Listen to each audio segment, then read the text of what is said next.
تو हज जैसे हज का वक्त चल रहा है, हज का मौसम चल रहा है, और इसी के दरमियान में 10 दिन बड़े मुंतखब किए गए हैं कुरान में, जिसका जिक्र है। कुरान मजीद की आयत है सूरह फज्र की, वल फज्र वलयालिन अश्र वश्शफ़ी वल वत्र वल्लैलि इज़ा यस्र। अल्लाह ताला ने इन 10 रातों की, ज़िलहिज्जा की इब्तिदाई जो 10 रातें, चांद पहली चांद की तारीख से लेकर ये जो रातें आती हैं चांद की, इसकी कसमें अल्लाह ने खाई हैं। अल्लाह क्या फरमाता है कि अल्लाह ताला को कुर्बानियों की गोश्त, ना तो गोश्त पहुंचता है ना ही खून, बल्कि उसे तुम्हारे दिल में, दिल की परहेजगारी पहुंचती है। जो परहेजगारी तुम्हारे दिल में होती है वो अल्लाह ताला के पास पहुंचती है। इसी तरीके से अल्लाह ताला ने जानवरों को तुम्हारा मुती यानी फरमाबरदार कर दिया है कि तुम उसकी रहनुमाई के शुक्रिया में उसकी बड़ाई बयान करो और नेक लोगों को खुशखबरी सुना दीजिए, और नेक लोगों को खुशखबरी सुना दीजिए। तो अल्लाह ताला को ना खून पहुंचता है ना गोश्त पहुंचता है, सिर्फ अल्लाह ताला क्या देखते हैं? दिलों की परहेजगारी देखते हैं। अच्छा, कुर्बानी पहले जमाने में जो बुत परस्ती करते थे वो भी कुर्बानी किया करते थे। सबसे पहली कुर्बानी दुनिया में किसकी हुई? कुर्बानी कहाँ से चलता था? हम तो सिर्फ इतना जानते हैं कि इब्राहिम सलाम, असल तो वही था इब्राहिम सलाम के जमाने से, जब उन्होंने इस्माइल सलाम को ज़बह किया था। लेकिन उससे पहले कुरान में इसका सबूत है।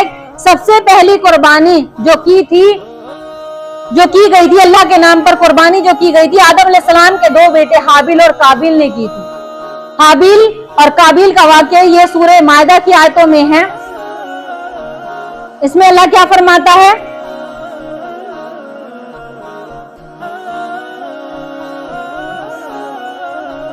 सूरह मायदा की आयत में है, पारा नंबर 6, कुरान मजीद के आदम अलैहिस्सलाम के दोनों बेटे, उनका खरा खरा हाल उन्हें सुना दो, उनका हाल उन्हें सुना दो कि उन दोनों ने एक नजर मानी, उन दोनों ने एक नजर को पेश किया। एक की नजर तो कबूल हो गई और दूसरे की नजर कबूल नहीं। कहने लगा जिसकी नजर कबूल नहीं कि मैं तुझे मार डालूंगा, मैं तुझे कत्ल कर दूंगा।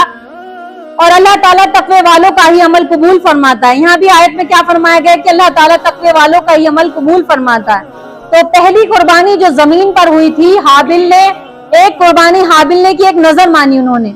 इसमें मतलब काफी रिवायात हैं, ज़ईफ रिवायत भी है कि आदम अलैहिस्सलाम के 2 बेटे थे। निकाह के सिलसिले में जिस लड़की से निकाह हाबिल करना चाहता था, तो उसी से काबिल ने भी कोशिश जारी, मतलब ख्वाहिशात जारी की कि मैं भी उससे निकाह करूंगा। तो इसके दरमियान में दोनों भाइयों में इस बात पर झगड़ा पैदा हुआ, यानी कि काबिल की जो ये थी शर्त कि मैं उस लड़की से निकाह करूंगा। तो उसके बाद जबकि वो हाबिल के हिस्से में आई, इस बात पर उन्होंने एक नजर मानी। आदम अलैहिस्सलाम ने कहा कि तुम एक नजर मानो, अल्लाह के रास्ते में कुर्बानी करो, जिसकी कुर्बानी कबूल हो जाएगी उसका निकाह उस लड़की का उसी के साथ कर देंगे। माँ हव्वा के जब बच्चे पैदा होते थे तो जुड़वा बच्चे होते थे, एक बार लड़का और लड़की, फिर दूसरी बार लड़का लड़की, हर बार जोड़े। तो एक बेटा जब पैदा होता तो जब दूसरी मर्तबा होता तो उससे उसका निकाह कर दिया जाता था। तो उनके हिस्से में जो काबिल के हिस्से में जो लड़की आई थी वो उसका रंग मतलब सांवला था, तो उसे पसंद नहीं। इस बात पर झगड़ा होने लगा। बाज़ रिवायतों में है कि उन्होंने अल्लाह के लिए नजर मानी थी कि हम अपनी ख्वाहिशात के साथ अपनी खुशी से कुर्बानी अल्लाह के रास्ते में कबूल हम रखेंगे और अल्लाह तो कबूल फरमा। तो हाबिल ने जो कुर्बानी की थी, एक दुम्बे की कुर्बानी की थी। हाबिल ने, आदम अलैहिस्सलाम का जो बेटा था, हाबिल ने कुर्बानी, अच्छी कुर्बानी की उन्होंने दुम्बे की। और काबिल ने जो की थी गेहूं के बालों की। तो आसमान से एक आग आई थी, उस आसमान से जब आग आई जमीन पर, उसने हाबिल की कुर्बानी को तो कबूल कर लिया, लेकिन काबिल की कुर्बानी कबूल ना हुई। तो इसी में भी ये भी परहेजगारी बताई गई। अल्लाह फरमाता है कि अल्लाह तुम्हारे दिलों के ख्यालात को देखता है कि तुम उसके रास्ते में कैसा माल खर्च करते हो। तो सबसे पहली कुर्बानी वो हुई थी। उसके बाद जो कुर्बानी हुई, जो कुर्बानी का सिलसिला चला, वो कौन सा था? ये इब्राहिम अलैहिस्सलाम से जो अब तक चलता चला रहा है, कयामत तक चलता रहेगा। इस्माइल अलैहिस्सलाम को ज़िबा करने का वाकया।